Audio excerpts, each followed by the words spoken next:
मुक्त कमैया लक्षित कार्यक्रमलाई प्राथमिकताका साथ अगाडि बढाउन प्रधानमन्त्री शेरबहादुर देउबाको निर्देशन। प्रतिनिधि सभा र प्रदेश सभा निर्वाचनमा पनि चुनावी तालमेल गर्ने नेपाली कङ्ग्रेसको निर्णय। कालो धनलाई सेतो बनाउनका लागि गभर्नरमाथि हमला भएको नेकपा एमालेका उपमहासचिव प्रदीप कुमार गेवालीको दावी। पूर्व अर्थमन्त्री जनार्दन शर्मामाथिको छानबिनमा सीसीटीभी फुटेज रिकभरको सम्भावना खोज्दै संसदीय समिति।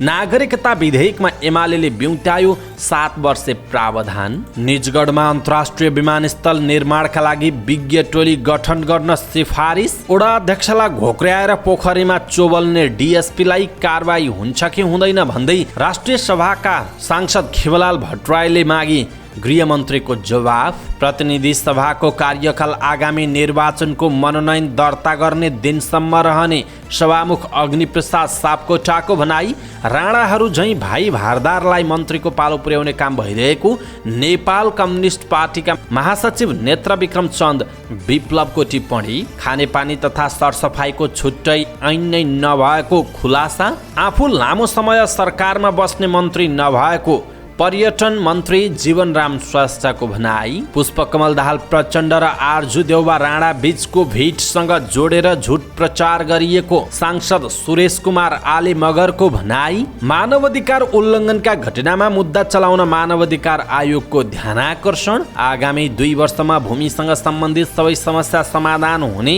भूमि व्यवस्था सहकारी तथा गरिबी निवारण मन्त्री शशि श्रेष्ठको भनाई। शक्ति राष्ट्रहरूले नेपाललाई खेल मैदान बनाउन लागे कांग्रेस सांसद जितेन्द्र नारायण देवको टिप्पणी। आगामी साउन 15 गतेसम्ममा प्रदेश नामाकरण प्रक्रिया सुरु हुने प्रदेश नम्बर 1 का मुख्यमन्त्री राजेन्द्र कुमार राईको भनाई। निजी अस्पतालहरूमा स्वास्थ्य बीमा कार्यक्रम बन्द। गएको 24 घण्टामा नेपालमा एकै दिन 457 जनामा कोरोना भाइरसको संक्रमण पुष्टि, 1 जनाको मृत्यु। आजदेखि काठमाडौँमा 18 वर्षभन्दा माथिकालाई बुस्टर मात्रा लगाइने। गर्मीका कारण सिद्धार्थ नगरमा 7 दिन विद्यालय बन्द। एआइजी विश्वराज पोखरेलले दिए राजीनामा।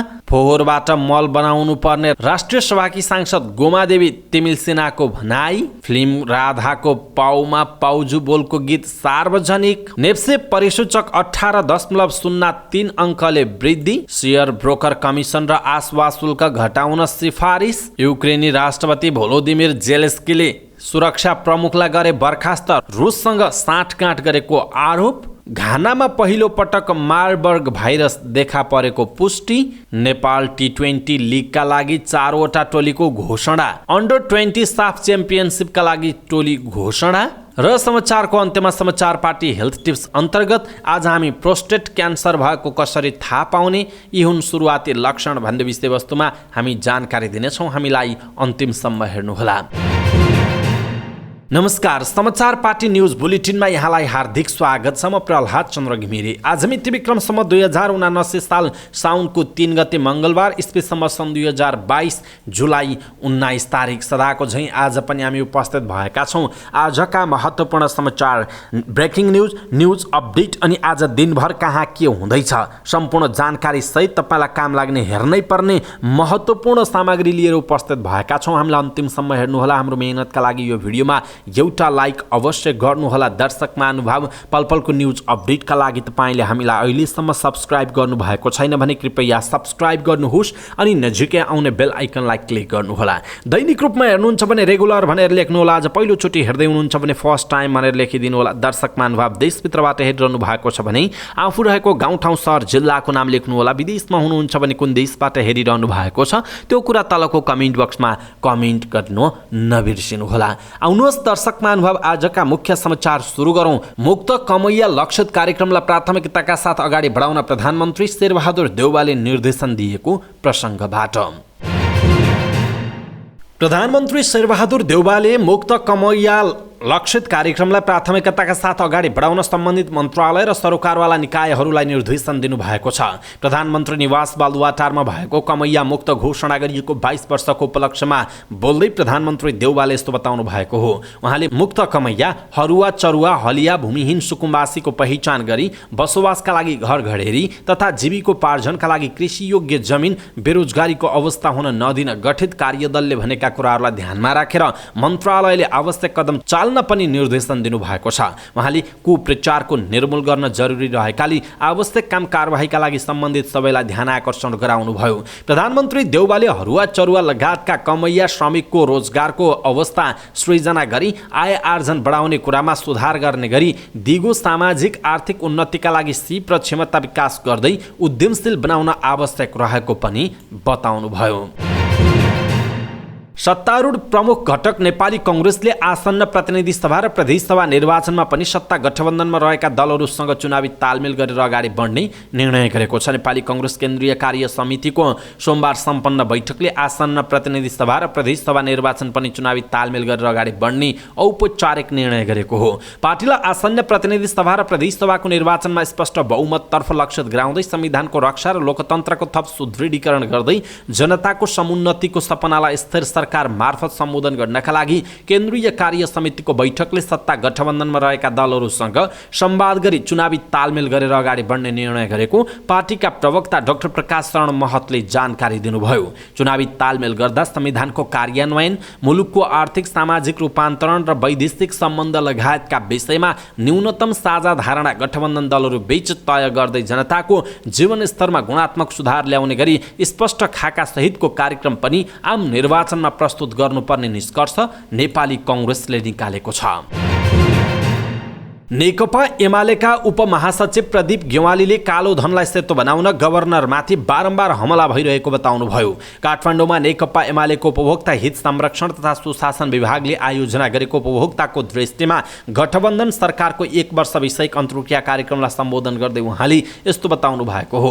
उपमहासचिव गेवालीले कालो धनलाई सेतो बनाउनका लागि नै अहिले पनि गभर्नर अधिकारीमाथि लाञ्छना लगाइएको बताउनुभयो। उहाँले अहिले गभर्नरमाथि बनाइएका बाहना भन्ने कुरा मात्रै रहेको उल्लेख गर्नुभयो। उपमहासचिव गेवालीले आर्थिक हिसाबले पनि कुशासन र दुर्घटनाको बाटोतिर मुलुक गइरहेको दावी गर्नुभयो। उहाँले बनावटी रूपमा मूल्य वृद्धि गर्दा आम जनताको चुलो बल्न नसकेको भन्दै आफ्नो घरमा समेत 2 थरी तरकारी पाक्न नसक्ने अवस्था सृजना भएको बताउनुभयो। सरकारले बनावटी अभाव देखाएर किसानको मलको मागलाई पूरा गर्न नसकेको आरोप पनि लगाउनु भएको छ। बजेट निर्माणमा अनाधिकृत व्यक्तिको प्रवेशका विषयमा छानबिन गर्न गठित संसदीय विशेष समिति अर्थ मन्त्रालयको सिस्टमबाट डिलिट भएको सीसीटीभी फुटेज रिकभर गराउने तयारीमा जुटेको छ। आइतबारसम्म बजेट निर्माणमा संलग्न अर्थ मन्त्रालयका अधिकारी र सीसीटीभी फुटेजसँग सम्बन्धित व्यक्तिसँग 1 सरो छलफल सकेको समितिले अर्थ मन्त्रालयमा सोमबार सीसीटीभी फुटेज संग्रह हुने सिस्टम सफ्टवेयर नै मगाएको थियो। सफ्टवेयरमा पनि बजेट सार्वजनिक भएको अघिल्लो दिन 14 जेठको रातिको सीसीटीभी फुटेज नभेटिएपछि समितिले त्यसलाई रिकभर गराउने सम्भावनाबारे छलफल सुरु गरेको हो। समितिका सचिव सुरेन्द्र अर्यालले भन्नुभएको छ, हार्ड ड्राइभ मागेर हेर्यौं, सिस्टम नै मगाएर हेर्यौं, तर खोजेको दिनको सीसीटीभी फुटेज भेट्टाएनौं। अब सिस्टमबाट रिकभर गराउने विषयमा छलफल गरिरहेका छौं, उहाँको भनाइ छ। सचिव अर्यालका अनुसार सीसीटीभी फुटेज रिकभर गर्ने सन्दर्भमा विज्ञहरूसँग समेत राय लिएर अगाडि बढ्ने समितिको तयारी रहेको छ। विज्ञहरूका अनुसार सीसीटीभी फुटेज रिकभर हुने वा नहुने भन्ने विषय स्टोरेज कसरी गरिएको छ भन्नेले अर्थ राख्दछ। सीसीटीभीमै रेकर्ड गरिएको फुटेज रिकभर हुने सम्भावना 50% हुन्छ। सीसीटीभीबाट अन्यत्र गरिएको स्टोरेजबाट डिलिट भएको छ भने रिकभर हुन सक्छ, तर त्यसका लागि फोरेन्सिक ल्याबमा लैजानुपर्ने हुन्छ।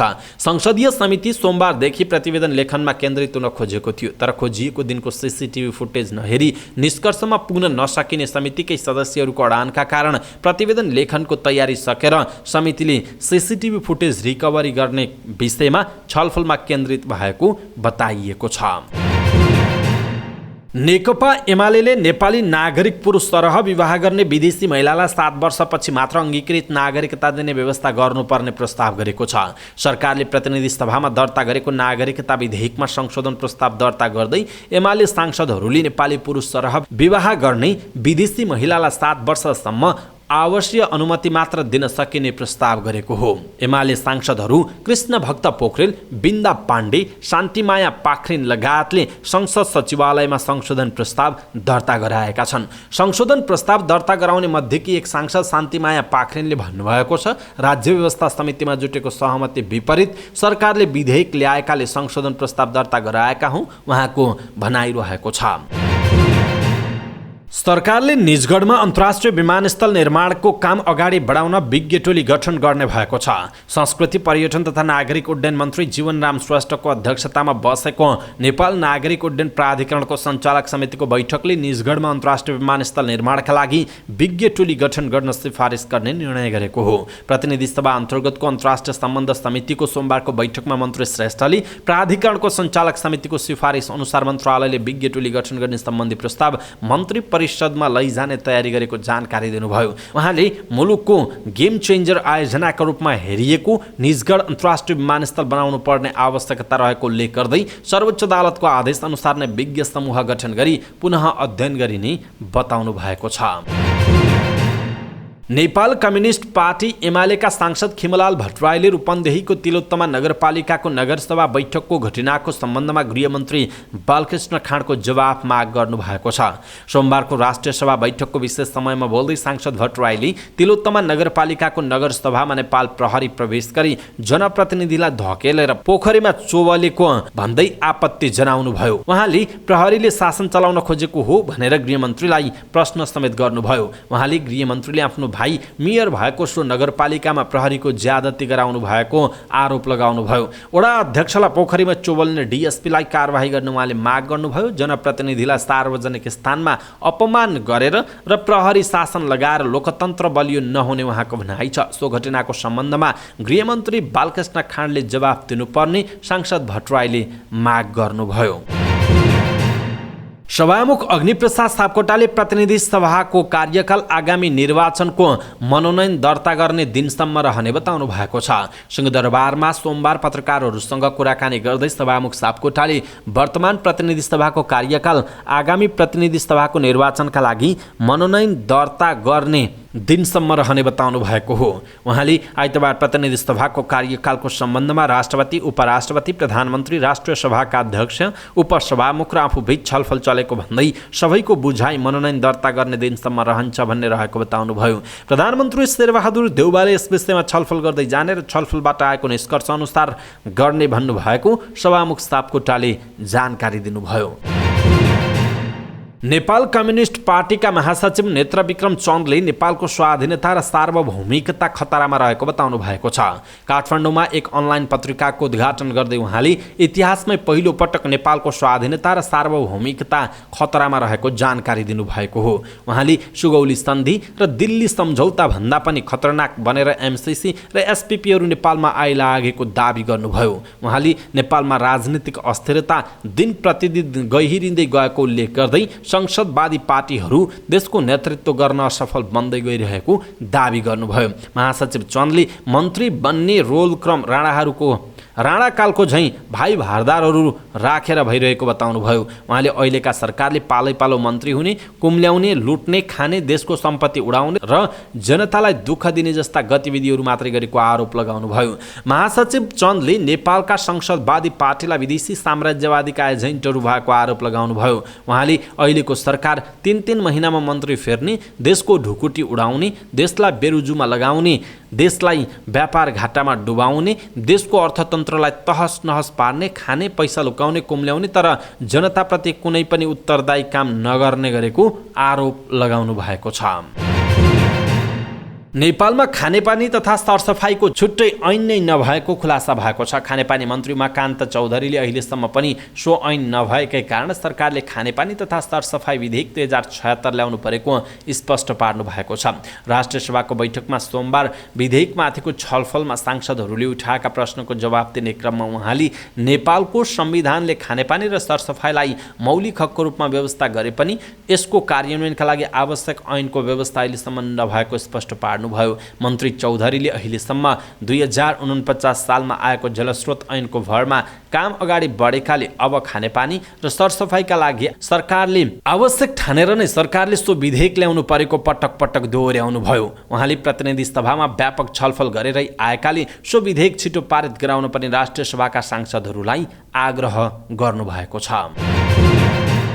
संस्कृति पर्यटन तथा नागरिक उड्डयन मन्त्री जीवनराम श्रेष्ठले पर्यटन क्षेत्रमा देखिएका विकृतिलाई सरकार निजी क्षेत्र मिलेर नियन्त्रण गर्न जरुरी रहेको बताउनुभयो। सोमबार पर्यटन मन्त्रालयमा भएको सरोकारवाला निकायहरूसँग पर्यटन क्षेत्रको पुनरुत्थानका बारेमा अन्तर्क्रिया कार्यक्रममा बोल्दै मन्त्री श्रेष्ठले यस्तो बताउनु भएको हो। उहाँले पर्यटन क्षेत्रमा विभिन्न विकृति बढ्दै गएको गुनासो आउने गरेको भन्दै निजी क्षेत्रसँग हातेमालो गरेर विकृति नियन्त्रण गर्ने योजना रहेको बताउनुभयो। पर्यटन मन्त्री श्रेष्ठले नेपालको पर्यटन क्षेत्रको पुनरुत्थान गर्नका लागि तत्काल गर्न सकिने, मध्यकालमा गर्नुपर्ने र दीर्घकालमा गर्नुपर्ने कामका विषयमा अध्ययन गरेर काम अगाडि बढाउने उल्लेख गर्नुभयो। उहाँले पर्यटन क्षेत्रको पुनरुत्थानको काम सरकार र निजी क्षेत्र मिलेर मात्र व्यवस्थित गर्न सकिने दाबी गर्नुभयो। मन्त्री श्रेष्ठले तत्काल समय सापेक्ष अनुसारको ऐन नियमलाई संशोधन गरेर काम अगाडि बढाउने पनि तयारी भइरहेको बताउनुभयो। उहाँले आफू लामो समय बस्ने मन्त्री नभएको भन्दै ऐन कानुन निर्माण गर्न भने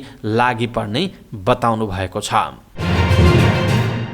नेकपा माओवादी केन्द्रका सांसद सुरेश कुमार आली मगरले पार्टी अध्यक्ष पुष्पकमल दाहाल प्रचण्डको भारत भ्रमणमा प्रधानमन्त्री शेरबहादुर देउबा पत्नी आरजू राणा देउबासँग भएको भेटसँग जोडेर झुट प्रचार गरिएको भन्दै आपत्ति जनाउनु भएको छ। दाहाल राणाको बीचको भेटवार्ता सङ्घ र प्रदेशको निर्वाचनमा गठन गरेर जानेदेखि लिपुलेक, कालापानी र लिम्पियाधुरासहित समेटेर बनाइएको नक्सा खारेज गर्नेसम्मको सहमति भएको केही समाचार माध्यममा समाचार प्रकाशित भएको थियो। सांसद आली मगरले भने त्यो कुरा झुट र वाहियात भएको उल्लेख गर्दै साइबर स्यालहरूलाई त्यस्तो परिकल्पना नगर्न चेतावनी समेत दिनुभयो। राष्ट्रिय सभाको बैठकमा विशेष समय लिएर बोल्दै उहाँले भारतीय जनता पार्टीका विदेश विभाग प्रमुख विजय चौथाइवालीको उपस्थितिमा भएको पार्टी अध्यक्ष दाहाल र राणा बीचको भेटमा यस्तो सहमति हुनै नसक्ने जिकिर समेत गर्नुभयो। राष्ट्रिय मानवाधिकार आयोगले फौजदारी अभियोगमा मुद्दा चलाउन सरकारलाई गरेको सिफारिस कार्यान्वयन गराउन संसदीय समितिको ध्यान आकर्षण गराएको छ। प्रतिनिधि सभा अन्तर्गतको कानुन न्याय तथा मानवाधिकार समितिको बैठकमा बोल्दै राष्ट्रिय मानवाधिकार आयोगका अध्यक्ष तप बहादुर मगरले समितिले सरकारलाई कानुन कार्यान्वयनमा निर्देशन दिन अनुरोध गर्नुभएको हो। आयोगले मानवाधिकार उल्लङ्घनका घटनामा संलग्न र कसुर देखिएकालाई कारवाही गर्न सरकारलाई सिफारिस गरे पनि वास्ता नगरेको गुनासो गर्नुभयो। आयोगका अध्यक्ष मगरले सिफारिस का विषयमा दुविधा नराखी सरकारले कार्यान्वयन नगरेका कारण मानवाधिकार हननका घटना बढेको बताउनुभयो। आयोगको सिफारिसलाई सरकारले बेवास्ता गरेका कारण संसदीय समितिले चासो लिएर सरकारसँग जवाफ मागिदिन पनि उहाँले आग्रह गर्नुभयो। भूमि व्यवस्था सहकारी तथा गरिबी निवारण मन्त्री शशि श्रेष्ठले आगामी 2 वर्षभित्र भूमिसँग सम्बन्धित सम्पूर्ण समस्या समाधान हुने बताउनुभयो। सोमबार प्रधानमन्त्री निवास बालुवाटारमा आयोजित कमैया मुक्त घोषणा गरिएको 22 वर्षको उपलक्ष्यमा बोल्दै उहाँले यस्तो बताउनु भएको हो। मन्त्री श्रेष्ठले सरकार मुक्त कमैया, हरुवा चरुवा लगायत जग्गाहीनलाई जमिनको मालिक बनाउने कार्यमा हामी दत्तचित्त भएर लागेको छौँ उहाँले दाबी गर्नुभयो। उहाँले भूमिहीनलाई उच्च प्राथमिकताका साथ अभियानको रूपमा कार्यक्रम सञ्चालन गरी 8 महिनाको समयावधिमा करिब 49,000 घर परिवारलाई जग्गाधनी प्रमाणपत्र वितरण गरिसकेको बताउनुभयो। मन्त्री श्रेष्ठले वर्तमान सरकार उपलब्ध स्रोत साधन तथा आर्थिक विकासको प्रतिफलको न्यायोचित वितरण गर्ने, भूमिमा रहेको दोहोरो स्वामित्वको अन्त्य गर्ने काममा लागि परेको बताउनुभयो। उहाँले सरकार विकास तथा सीमान्तकृत पिछडिएको वर्गको हितलाई ध्यानमा राखेर वैज्ञानिक भूमि सुधार गर्ने, विकासका दृष्टिले पछि परेका क्षेत्रलाई प्राथमिकता दिँदै सन्तुलित, समावेशी, गुणस्तरीय र दिगो विकास हासिल गर्न नीति अनुरूप अगाडि बढिरहेको पनि स्पष्ट पार्नु भएको छ। नेपाली कांग्रेसका सांसद जितेन्द्र नारायण देवले शक्ति राष्ट्रहरूले नेपाललाई खेल मैदान बनाउन लागेको बताउनुभयो। राष्ट्रिय सभाको बैठकको विशेष समयमा बोल्दै सांसद देवले एमसीसी र एसपीपी सम्झौताको सम्बन्धमा अमेरिका र चीनले आफू अनुकूल बोलेको भन्दै शक्ति राष्ट्रहरूले नेपाललाई खेल मैदान बनाउन लागिरहेको बताउनुभयो। उहाँले नेपाल सार्वभौम सत्ता सम्पन्न मुलुक भएकाले के लिने र के नलिने भन्ने निर्णय गर्ने अधिकार नेपाल सरकार र नेपाली जनताको भएको स्पष्ट पार्नु भएको छ। उहाँले नेपाल कुनै पनि शक्ति राष्ट्रको खेल मैदान बनाउनु नहुनेमा राजनैतिक दलका शीर्ष नेताहरूको ध्यान आकर्षण गराउनु भएको छ। सांसद देवले नेपालको कुनै पनि विषयमा अन्य राष्ट्र बोलीमा आन्तरिक मामिलामा हस्तक्षेप हुन्छ भनेर सरकारले र राजनैतिक दलहरूले भन्न सक्नुपर्ने बताउनुभयो।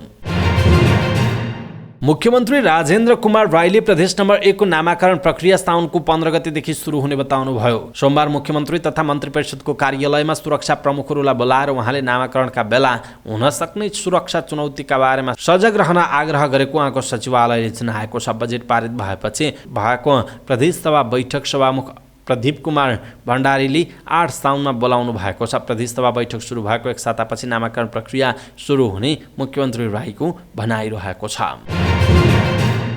सरकारले स्वास्थ्य बीमा कार्यक्रम निजी अस्पताल तथा मेडिकल कलेजबाट सञ्चालन नगर्ने भएको छ। आगामी आर्थिक वर्ष 2079-80 को बजेटमा सामुदायिक र सरकारी अस्पतालबाट मात्र स्वास्थ्य बीमा कार्यक्रम मार्फत सेवा दिइने उल्लेख गरिएसँगै निजी अस्पतालबाट पनि सेवा बन्द हुने भएको जनाइएको छ। स्वास्थ्य बीमा बोर्डका निर्देशक दामोदर बसौलाले बजेट वक्तव्य पनि ऐन सङ्ग्रह नै हुने भएकाले अब निजी तथा मेडिकल कलेजबाट सेवा उपलब्ध हुन नसक्ने बताउनु भएको छ। गएको 24 घण्टामा नेपालमा थप 457 जनामा कोरोना भाइरस कोभिड-19 को संक्रमण पुष्टि भएको छ भने 1 जनाको मृत्यु भएको छ। स्वास्थ्य तथा जनसङ्ख्या मन्त्रालयका अनुसार 4651 जनाको परीक्षण गरेकोमा 457 जनामा संक्रमण पुष्टि भएको हो। यो पछिल्लो 5 महिना यताकै उच्च संक्रमण रहेको जनाइएको छ। काठमाडौँमा आजदेखि 18 वर्ष माथिका उमेर समूहका नागरिकलाई कोरोना भाइरस विरुद्धको बुस्टर मात्रा खोप दिइने भएको छ। काठमाडौँ जिल्लाका सबै स्वास्थ्य संस्थामा 18 वर्ष माथिका नागरिकलाई कोरोना विरुद्धको कोभिसिल्ड खोपको बुस्टर मात्रा दिन लागि जिल्ला स्वास्थ्य कार्यालय काठमाडौँले जनाएको छ। बिहान 10 बजेदेखि बेलुका 5 बजेसम्म काठमाडौँमा सबै स्वास्थ्य संस्थामा खोप कार्यक्रम सञ्चालन गरिने कार्यालयका निमित्त प्रमुख वसन्त अधिकारीले जानकारी दिनुभएको छ। गर्मी अत्याधिक बढेपछि रूपन्देहीको सिद्धार्थनगर नगरपालिकाले 7 दिन विद्यालय बन्द गर्न निर्देशन दिएको छ। अत्याधिक गर्मीका कारण विद्यार्थीको स्वास्थ्य र पठन पाठनमा प्रतिकूल असर पर्न सक्ने भन्दै नगरपालिकाले गर्मी बिदा दिएको हो। वर्ष बिदाबाट कट्टी गर्ने गरी साउन 3 गतेदेखि 9 गतेसम्म 7 दिनका लागि सम्पूर्ण सामुदायिक संस्थागत र धार्मिक विद्यालयमा बिदा दिन नगरपालिकाका शिक्षा अधिकृत जहनवी पाण्डेले जारी गरेको सूचनामा उल्लेख गरिएको छ। वर्षायाम भए पनि पानी नपरेका कारण अत्याधिक गर्मी भई विद्यार्थीको स्वास्थ्यमा नै प्रतिकूल असर पर्न सक्ने हुँदा बिदा गरिएको विज्ञप्तिमा उल्लेख गरिएको छ। नेपाल प्रहरीका अतिरिक्त महानिरीक्षक एआइजी विश्वराज पोखरेलले राजीनामा दिनुभयो। उहाँले सोमबार नेपाल प्रहरीको मानव स्रोत विभागमा आफै उपस्थित भएर राजीनामा दिनुभएको प्रहरी प्रधान कार्यालय स्रोतले जानकारी दिएको छ। धीरज प्रताप सिंहलाई प्रहरी महानिरीक्षक नियुक्त गर्ने सरकारको निर्णय विरुद्ध पोखरेलले सर्वोच्च अदालतमा हाल्नु भएको थियो। गत शुक्रबार सर्वोच्च अदालतले आफ्नो पक्षमा फैसला नदिएपछि पोखरेलले राजीनामा दिनुभएको बताइएको छ।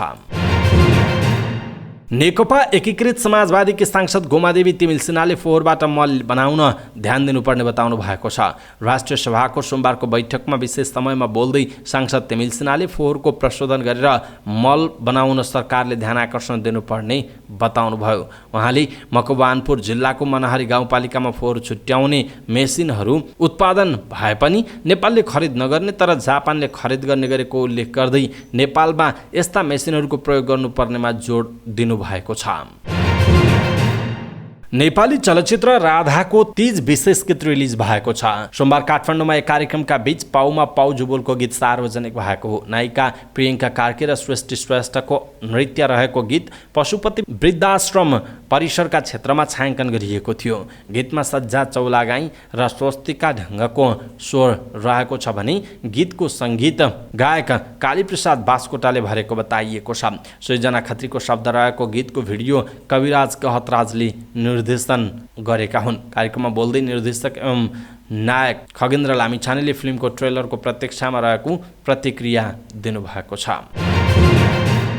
पछिल्लो एक सातादेखि निरन्तर रूपमा वृद्धि हुँदै आएको नेप्से परिसूचक साताको दोस्रो दिन दोहोरो अङ्कले वृद्धि भएको छ। चालु आर्थिक वर्षको पहिलो दिन झिनो अङ्कले बढेको नेप्से परिसूचक सोमबार 18.3 अङ्कले बढेर 2029.43 बिन्दुमा पुगेको छ। त्यस्तै सेन्सिटिभ इन्डेक्स 2.83 अङ्क बढेको छ भने फ्लोट इन्डेक्स 1.16 अङ्क र सेन्सिटिभ फ्लोट इन्डेक्स पनि 1.15 अङ्कले बढेको छ। सोमबार कारोबारमा आएका 211 कम्पनीको 31,42,402 किता सेयर 1,31,96,29,29,960 रुपियाँ बराबरको खरिद बिक्री भएको छ। नेप्से बढीसँगै कारोबार कम्पनी सामान्य बढेको छ। आइतबार 1,23,24,24,00,000 लाख रुपैयाँ बराबरको खरिद बिक्री भएको थियो। नेप्सेका 13 उपसमूहमध्ये 11 उपसमूहको परिसूचक बढेको छ भने 2वटा उपसमूहको परिसूचकमा गिरावट आएको छ, जसमा होटल तथा पर्यटन उपसमूहको परिसूचक सबैभन्दा बढी 4.93% बढेको छ। त्यस्तै अन्य उपसमूहको परिसूचक 2% भन्दा बढी बढेको छ भने निर्जीवन बीमा, जीवन बीमा, लगानी, जलविद्युत र वित्त उपसमूहको परिसूचक 1% भन्दा बढी बढेको छ भने व्यापार र म्युचुअल फन्ड उपसमूहको परिसूचक घटेको बताइएको छ। नेपाल धितोपत्र बोर्डले आन्तरिक रूपमा गठन गरेको अध्ययन समितिले शेयर ब्रोकरको कमिसन र आसवा शुल्क घटाउन सिफारिस गरेको छ। धितोपत्र बजारमा प्राथमिक सार्वजनिक निष्कासनदेखि लगानीकर्ताले दोस्रो बजारमा कारोबार गर्दा लाग्ने शुल्कसम्मको अध्ययन गर्न भन्दै बोर्ड अध्यक्ष रमेश हमालले आन्तरिक रूपमा अध्ययन गर्न एउटा समिति गठन गरेको बताइएको छ। उक्त अध्ययन समितिले प्रतिवेदन बोर्ड अध्यक्षलाई बुझाएको जनाइएको छ। अब अन्तर्राष्ट्रिय समाचार। सुरक्षा प्रमुख इभान बाकानोभ बर्खास्त भएका छन्। राष्ट्रपति भोलोदिमिर जेलेस्कीले सुरक्षा सेवाका प्रमुख बाकानोभ सहित अरू केहीलाई रुससँग साँठगाँठ गरेको आरोपमा बर्खास्त गरेको समाचार संस्था एपीले जनाएको छ। रुसी युद्ध अपराधको अभियोग निरूपण गर्ने निकायको नेतृत्व गर्ने अभियोजक जनरल इरिना भेनेडिक्टोभालाई पनि बर्खास्त गरिएको छ। बर्खास्तमा परेकाहरूमाथि रुस नियन्त्रित क्षेत्रहरूमा युक्रेन विरुद्ध काम गर्दै गरेको, आफ्नो भूमिमा रुसी घुसपैठ तथा राज्यको राष्ट्रिय सुरक्षालाई बेवास्ता गरेको लगायतका आरोप लागेको बताइएको छ। अफ्रिकी देश घानामा पहिलो पटक मारबर्ग भाइरस देखा परेको पुष्टि भएको छ। इबोला समूहको उच्च संक्रमक मानिने यो भाइरस 2 जनामा पुष्टि भएको छ। दुवैजना संक्रमितको दक्षिणी असान्ट क्षेत्रको एउटा अस्पतालमा ज्यान गएको बीबीसीले जनाएको छ। दुवै जनाबाट संकलित नमुनामा संक्रमण पुष्टि भएको हो। ती 2 जनासँग सम्पर्कमा रहेका 98 जना अहिले क्वारेन्टिनमा रहेको बताइएको छ। मारबर्ग भाइरसका लागि अहिलेसम्म कुनै पनि उपचार उपलब्ध छैन, तर प्रशस्त पानी पिउने र संक्रमणबाट देखिएका लक्षणहरूको उपचार गर्दा बिरामीहरू बाँच्ने सम्भावना बढ्ने डाक्टरको भनाइरहेको छ। यो भाइरस एक खालको चमेरोबाट मानिसमा र मानिसहरू बीच शरीरबाट उत्पन्न हुने विभिन्न खाले तरल पदार्थको माध्यमबाट सर्ने गर्दछ। यो गम्भीर र घातक खालको भाइरस भएको डाक्टरहरूको भनाइरहेको छ। नेपाल क्रिकेट संघ क्यानको आयोजनामा हुन लागेको नेपाल टी20 लिगका लागि सोमबार 4 टोलीको घोषणा गरिएको छ। असोजको 8 गतेदेखि कार्तिकको 5 गतेसम्म कीर्तिपुर स्थित त्रिभुवन विश्वविद्यालयको मैदानमा आयोजना हुन लागेको प्रतियोगिताका लागि आयोजना अधिकार पाएको भारतीय कम्पनी 73 स्पोर्ट्सले 4 टोलीको नाम सार्वजनिक गरेको हो। सार्वजनिक गरिएको टोलीमा 1 नेपाली, अन्य अमेरिकन र 2 भारतीय मालिक रहेको बताइएको छ। कान्तिपुर क्यापिटल नाम भएको नेपाली टोलीमा कान्तिपुरका महेश्वर मालिक रहेका छन्। लुम्बिनी अल स्टार नाम रहेको दोस्रो टोलीमा अमेरिकी मालिक सञ्जय शर्मा रहेका छन् भने भारतीय विक्रम यादव मालिक रहेको विराटनगर सुपर किङ्ससँग डायमन्ड डिजी क्या प्राली जोडिएको छ। यस्तै अर्को भारतीय टोली जनकपुर रोयल्ससँग गोल्ड स्पोर्ट्स प्राली जोडिएको छ। जनकपुरमा गौरी शङ्कर धमानी मालिक रहेका छन्। पहिलो संस्करणको प्रतियोगितामा 6 टोलीले प्रतिस्पर्धा गर्ने बताइएको छ। भारतमा आयोजना हुन लागेको साफ अन्डर 20 च्याम्पियनसिपका लागि सोमबार 23 सदस्यीय नेपाली युवा टोलीको घोषणा गरिएको छ। मुख्य प्रशिक्षक मेघराज केसीले यसअघि राष्ट्रिय टोलीमा खेलिसकेका युवा मिडफिल्डर आयुष घलान सहित ए डिभिजन लिग खेलाडीलाई समेट्दै 23 खेलाडीको नाम सार्वजनिक गरेका छन्। बन्द प्रशिक्षणमा रहेका 30 खेलाडीबाट मुख्य प्रशिक्षक केसीले साफ खेल्ने टिमको घोषणा गरेका हुन्। जुलाई 25 देखि आयोजना हुने च्याम्पियनसिपमा आयोजक भारत सहित नेपाल, मालदिव, श्रीलङ्का र बङ्गलादेशले सहभागिता जनाउँदैछन्। च्याम्पियनसिपको उद्घाटन खेलमा श्रीलङ्कासँग जुलाई 27मा खेल तालिका रहेको छ भने भारतसँग जुलाई 31 र अन्तिम खेल बङ्गलादेशसँग अगस्त र 2 मा खेल्ने बताइएको छ। राउन्ड रोबिङ लिग प्रणालीमा आयोजना हुने प्रतियोगिताका शीर्ष 2 टोलीले उपाधिका लागि प्रतिस्पर्धा गर्ने बताइएको छ। समाचार पार्टी न्यूज बुलेटिनमा पालो भएको छ समाचार पार्टी हेल्थ टिप्सको। आजको समाचार पार्टी हेल्थ टिप्स अन्तर्गत हामीले प्रोस्टेट क्यान्सर भएको कसरी थाहा पाउने, सुरुवाती लक्षणहरूको विषयमा जानकारी दिनेछौँ। हामीलाई अन्तिमसम्म हेर्नुहोला। हाम्रो मेहनतका लागि यो भिडियोमा एउटा सानो लाइक अवश्य गर्नुहोला। दर्शक महानुभाव सबै नेपालीहरू माझ पुर्याउनका लागि यो भिडियोलाई सक्दो सेयर गर्न नबिर्सिनुहोला। पुरुष ग्रन्थि भनिने पुरुष प्रजनन प्रणालीको एउटा महत्त्वपूर्ण अङ्ग हो प्रोस्टेट। नेपालमा पुरुषको आयु लम्बिँदै गएका कारण 40 वर्षको उमेर घटेपछि देखिने प्रोस्टेटको समस्या बढ्ने अनुमान समान छ। सुपारी आकारको प्रोस्टेट मूत्र थैली मुनतिरको भागमा चारैतिर बेरिएर रहेको हुन्छ। उमेरसँगै बढ्न सक्ने प्रोस्टेट ग्रन्थीको तौल सामान्यतया 20 देखि 25 ग्रामको हुन्छ। प्रोस्टेट क्यान्सरका बिरामी 65 वर्ष नआएका पुरुषमा हुने गरेको पाइन्छ। प्रोस्टेट क्यान्सरलाई साइलेन्ट किलर समेत भनिन्छ। यो क्यान्सर पुरुषको प्रोस्टेट ग्रन्थीमा हुन्छ जसले वीर्य उत्पादन गर्न मद्दत गर्दछ। त्यसका लक्षणहरू के हुन् त? पिसाब फेर्न बल लगाउनु पर्ने, पिसाब फेर्दा ढिला पिसाब आउनु र पिसाब गर्दा पीडा हुनु, पिसाब चोहिनु, थोपा झर्नु, पिसाब खोल्ने रोकिने क्रम पटक पटक हुनु, पिसाब फेरिसकेपछि पनि पिसाब थैलीमा मूत्र रहेको आवाज हुनु, रातिमा धेरै पटक पिसाब लाग्नु अर्को लक्षण हो। आकस्मिक रूपमा पिसाब लाग्नुको केही क्षण पनि रोक्न नसक्नु अर्को हो। पिसाब पोल्नु र दुख्नु, पेसाबमा रगत देखिनु, कमरको तल्लो भागमा कम्मर देखिनु, त्यस्तै गरी मूत्रनलीमा पीडा हुनु, पिसाब रोकिनु पनि अर्को लक्षण रहेको छ। मूत्र नलीमा पीडा हुनु, पिसाब रोकिनु, लिङ्ग र स्खलनमा समस्या हुनु, आकस्मिक अवस्थामा ज्वरो आउनु, जाडो हुनु, वाकवाकी लाग्नु, तल्लो पेट दुख्नु, रातो पिसाब आउनु पनि प्रोस्टेट क्यान्सर भएको हुन सक्छ। लक्षण यस्तै पनि हुन सक्दछन्। दर्शक महानुभाव, आज हामीले यहाँहरूलाई प्रोस्टेट क्यान्सर भएको कसरी थाहा पाउने भन्ने विषयवस्तुमा केही लक्षणहरूको विषयमा जानकारी दियौँ। तपाईँलाई कस्तो लाग्यो आफ्नो धारणा तलको कमेन्ट बक्समा कमेन्ट गर्न नबिर्सिनुहोला।